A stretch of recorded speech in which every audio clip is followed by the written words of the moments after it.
I'm Doug Atkinson here at Solutions Review, and I want to thank all of our panelists and speakers for participating in this quarterly mini jam. These events have been wildly successful for us, helping to drive over 1 million subscribers to our YouTube channel. And of course, we are continuing to build the always-on community site at InsideJam.com, where you can connect with experts like you'll see today, along with colleagues and peers, and continue the conversation around enterprise technology. If you haven't already joined InsideJam.com, please do. And if you have, please invite a colleague to join as well. Thank you very much for being here, and enjoy this event. Solutions Review presents the Inside Jam Expert Keynote. It's my pleasure to be here with you today. I'm Tim Sanders. I lead Research Insights at G2, and I'm excited to share some insights with you over the next few minutes. When Steve Jobs was just a teenager, he read an article in Scientific American that captured his imagination and must have changed the way he saw the world. The article covered a study of locomotion and measuring it between various species on the planet. Locomotion, Steve explains, is the efficiency, the kilocalorie efficiency that you have from going to point A to point B. Humans were measured in this study along with a variety of species from fowl to land animal, and humans finished about a third of the way down the list when it came to locomotion. But at the top of the list, Steve reported, was the condor, had the greatest efficiency of going from point A to point B. However, the researchers had the imagination to also measure human on a bicycle. Well, Steve said human on a bicycle reset the bar. It shot to the top of the list. The number one most efficient creature on the planet was a human on the bicycle. He said this had a profound impact on the way I saw the world. I realized something over the years. Human beings are tool builders. We use these tools to overcome constraints, exceed our limitations as Homo sapiens, and exceed our own expectations. He said that is why I've always believed the computer is a bicycle for the mind. He posited, I have no idea in the next decades or 50 years where this is going and where it can take us and what it can help us break through. So here we are. It's 2025. If we thought the computer was a bicycle for the mind, I'm here to tell you artificial intelligence is a Maserati for business growth. And as I'm about to reveal, there are many of your best customers that have gotten in this Maserati and changed fundamentally the way they do business. And for everyone watching as leaders, it's never been more important for you to jump behind the wheel, hit the track, and make a firm commitment to be the most AI fluent you can possibly be in a very short period of time. I mentioned before, for those of you in go-to-market in the software industry, there's something remarkable going on that would suggest a potential strange change in your strategies. And what's going on is the emergence of the power users as the new Mobilizer. As you can see in this chart, the book Challenge Your Customer, the long-awaited follow-up to Challenge Your Sale, which many of us have read, introduced the concept of the Mobilizer. Now, the Mobilizer is different than the champion. The champion can give you inside information. They might fight for you behind closed doors, but they can't unseat an incumbent. They can't drive change. And for many of us, the champion is nice to have, but does not actually change the outcome in contentious situations, especially for high quality, high impact deals. However, as the corporate executive board learned in their work for this book, the Mobilizer has the gravitas. They have the power. And if you win the Mobilizer, likely you win the deal. Now, they introduced in their work that there were three types of mobilizers if you looked at them as an archetype. There's the go-getter, there's the teacher, and then there's the skeptic. The go-getter has the company's best interests in mind. They're known as execution specialists. They are looked up to as true operator. If the go-getter gets behind you, they can mobilize change. so can the teacher. The teacher's job is to help people see what's next. People look to them to think about competitive advantage and change management. The teacher is a great influencer. And for whatever it's worth, so is the skeptic. The skeptic is often misinterpreted as the blocker because they ask really tough questions, but really their brand inside the organization is to crisp up vendor pitches to figure out where the value is. If you win the skeptic, you now have a highly credible person driving change. Now, as you can see from the next slide, we waste time on the wrong people. I mean, we might go out and we might talk to, the person who is just the talker. We might be focusing on the person who's the climber or that person who likes to be the guide and show you around. But what I'm here to tell you is there is a fourth Mobilizer archetype that every seller in the technology industry should take very seriously. And that one, if you look at the next slide here, is the hacker. The hacker is different than the other three archetypes. Hacking is known as an elegant way to solve complex problems, oftentimes using cutting-edge or unthought-of technologies. Well, this is a perfect way to describe today's AI power user. Today's AI power user, you might be one of them, you might know one of them. They're the type that got on ChatGPT back in late 2022, figured out their prompting skills over the next year or two, and today they've moved on even from context engineering and they're building their own agents. I call them the hacker because artificial intelligence is an elegant way to solve your time production constraints. It helps you go faster than anyone who's not using artificial intelligence. Now, the first time I really begin to see this show up is when I was conducting research for the buyer behavior report we released just this summer. We commissioned a study of over 1,500 business professionals who were in the business of buying software, and a couple of insights emerged I want to share with you that I think are fascinating and have great implications for your business. The first thing, as you can see by this chart, is that we noticed that a significant number of software buyers were now using chat, not AI overviews. I'm talking about ChatGPT, I'm talking about Perplexity, Claude, etc., Gemini. They were using chatbots to one-shot their shortlists. Now, many of you know that when you're buying software for a company, traditionally you started with Google search, you read analyst firm reports, you visited G2, you created a spreadsheet, it started out as a long list, it got down to a short list, and then you and the buying coalition helped decide on a winner. Well, all of that is out the window. The hacker today says, I will one-shot this with the perfect prompt. And as you can see from the research now, the number one source of shortlists is ChatGPT-like products.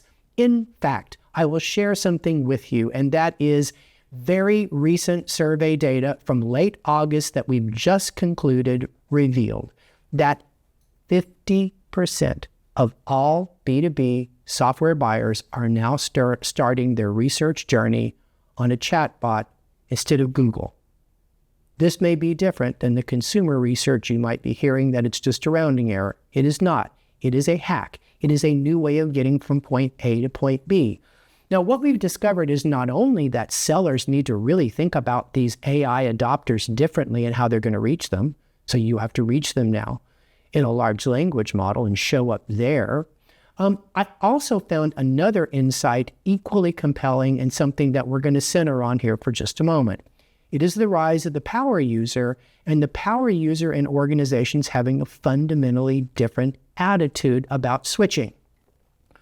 As you can see here, we call this Show Me the Money. This page of the report reveals something that I think is just interesting. So what we were measuring is if a competitor offered you better AI functionality than what you're getting from your current SaaS provider, how likely would you be to switch? Now, if you looked at it on aggregate, the number feels more like half. About half the buyers would be willing to switch. Now, that's something you've probably heard.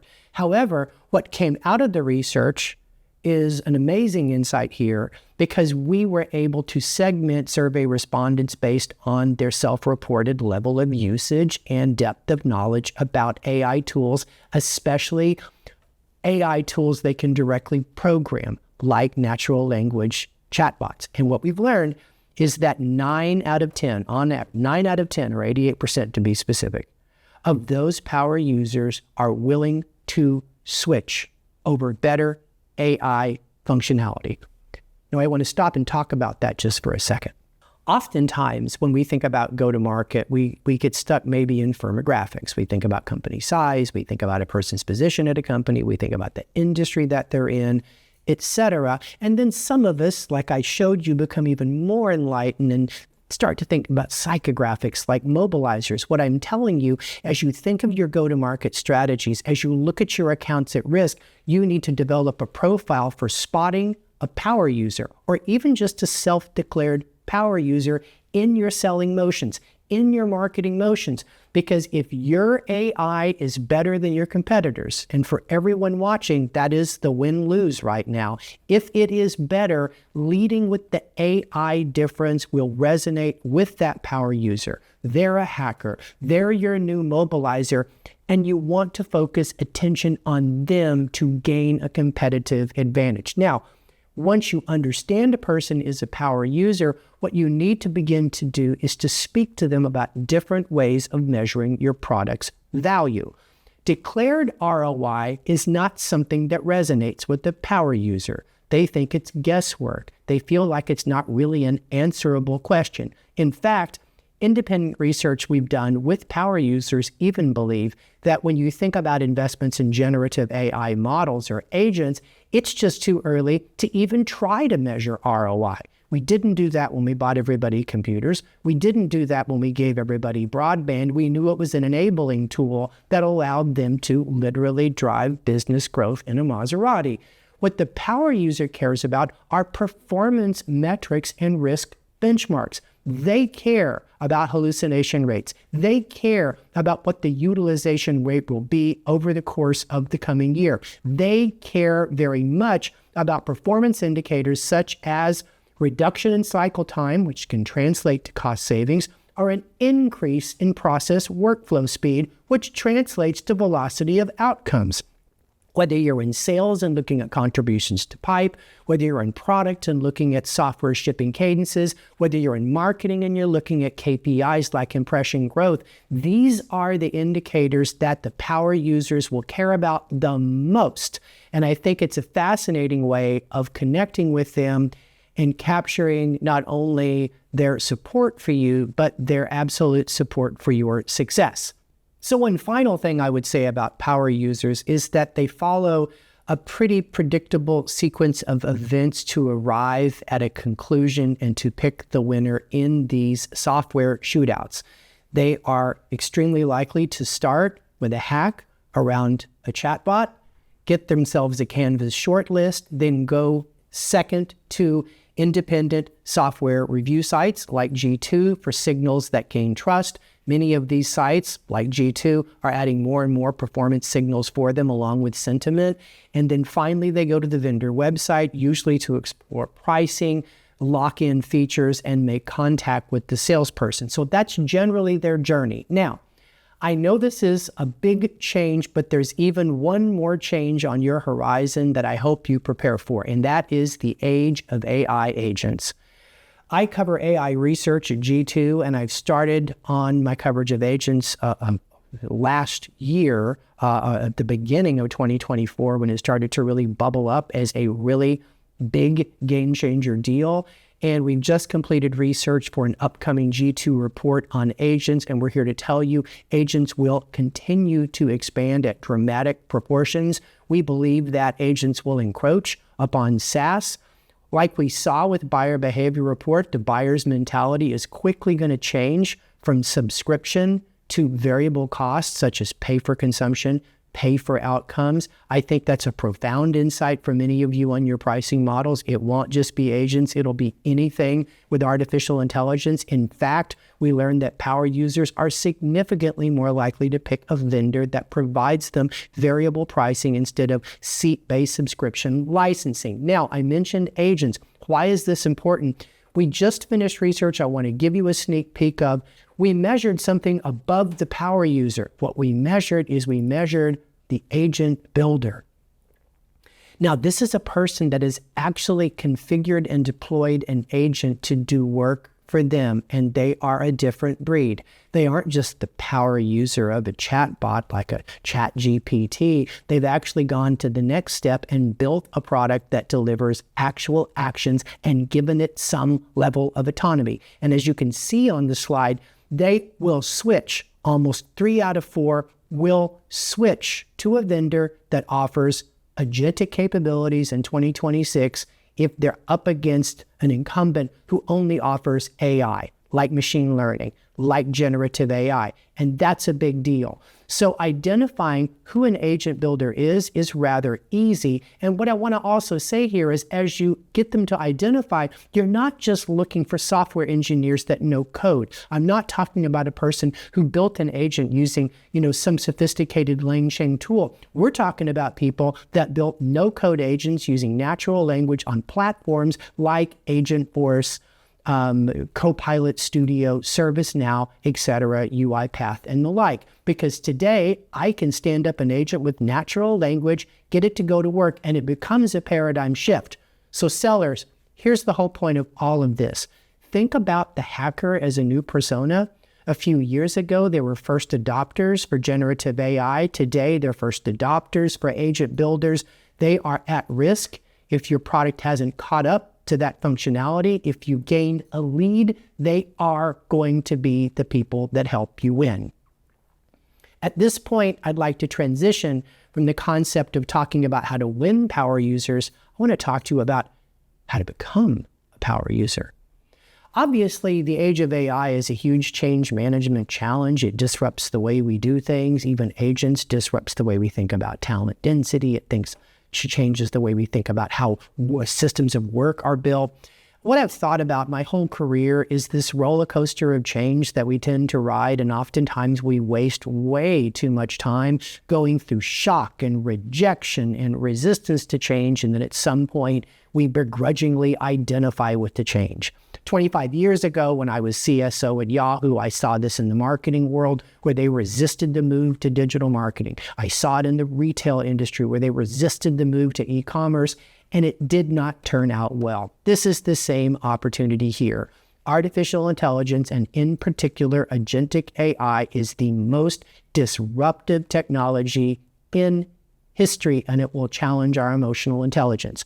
But what Ralph Coverdale, learned and taught his team about change management is the best response you can make as a leader is to make the leap from shock to exploration. In other words, the smartest thing you can do in a world of change is for you to become a power user yourself and to commit yourself to AI fluency. I've been doing research for a new book on this topic of accelerating our personal adoption, and one of the first pieces of research I ran into, which is widely confirmed with other studies, is the idea that in a world where artificial intelligence will be more strategic for your company, you are significantly more likely, 150% more likely, to move up inside an organization if you demonstrate hands-on AI fluency. Not just knowledge of projects that have used AI, but your ability to actually implement it in an organization and talk about it from a position of actual experience. In fact, research indicates 2 other quick points here. You are 3 times more likely to get promoted when you learn it on your own, as opposed to waiting for your company to bring those learning and development or experience opportunities to you. And in a recent research on Indeed learned that those that had AI fluency they could demonstrate in the hiring process, and this is all the way up to VP level hires, experienced 47% better financial outcomes because of it. In other words, AI fluency is money. It doesn't just give you influence in an organization, it fundamentally changes your value. Now, the question is, how do we build up AI fluency? How do we become a power user? I believe there's 3 circles that merge together, as you can see here, that really help you understand how to reach that peak of understanding where you get, from an economical point of view, how AI disrupts your market space. That way you start with the business problem and you work backwards to a prediction solution like AI, and you do it in an efficient way. You can take 3 approaches to this, and I think you should start all these swim lanes today. And even if you think you're doing some of these, I'm telling you, you need to double down. The first thing you need to do is embark in a world of study. There are a lot of great books out there that you could read that help you change the way you see the world. I'll just recommend a few here in this broadcast.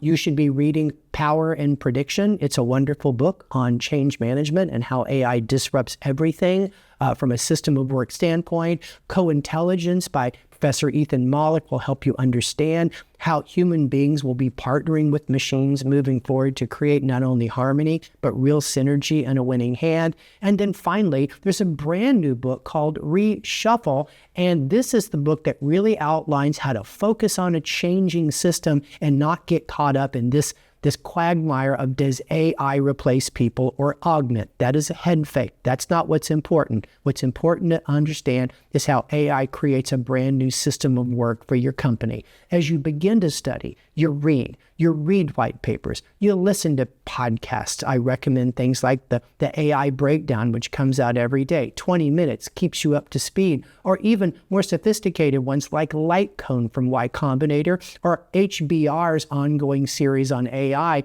The time you invest will come back to you in multiples because it'll give you a perspective. But it's not just reading and listening, it's practice. I've always believed you'll never be a virtuoso pianist by listening to Spotify. No matter how good the playlists that you develop are, you put your hands on the keys. Reid Hoffman put it best just a few weeks ago. You know him, co-founder LinkedIn. He's also the author of a wonderful new book called Super Agency. And he said this, 10,000 prompts is the new 10,000 hours. Get your hands dirty. I've got to tell you myself, here we are in September. I've already spent, and I'm not exaggerating, 60 plus hours in ChatGPT Thinking and Pro for a variety of different inference opportunities, from doing expected value calculations to interpreting data for the purpose of report generation. And the more I work with it, the more I learn about the importance of compute, the importance of managing context. All of these things are factoring into my knowledge about building agents. I built agents on Agentforce, I built agents on OpenAI Agent, but all of the exercises I did to just start making something like ChatGPT my first stop instead of Google, my confidant instead of calling somebody for directions, all of that fed into now my competency of building and deploying agents. So what I'm telling you is commit yourself and measure your time in these tools. If you have software with AI functionality, don't just play with it, employ it, judge it, and think about where it becomes injected into workflows. I tell people all the time, there's things you can do to change your habits. I like to think about Atomic Habits by James Clear. How do we make it obvious? How do we make it appetizing? I've done a few things. For example, for several months, I changed my homepage to ChatGPT. I have friends who changed their page to Gemini, etc. And more recently, I adopted the Comet browser by Perplexity, so I have an AI assistant running throughout my entire web-based experience.